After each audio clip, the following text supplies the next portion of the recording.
How to install Milestone Credit Card app.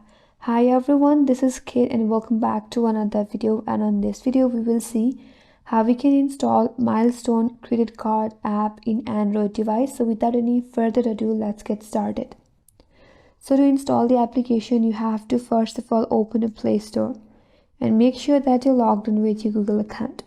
After that, in order to search for the application, navigate to your bottom right corner and tap on the search icon. Here, tap on the search bar and then type in Milestone Credit Card mobile app.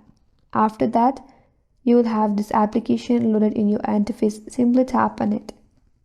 If you would like to know more about this application, you can swipe up or tap in See Details. Here you can view all the details regarding the application.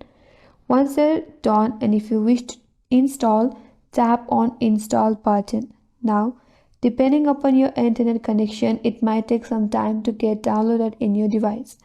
After that, it will get installed, and once it is installed, you can use the application in your mobile device by opening it and logging into your account. So that's how you can install Milestone Credit Card application, and that's all for this video. Hope this video was helpful. If you're new to our channel, consider subscribing. Thanks for watching and stay tuned for more videos.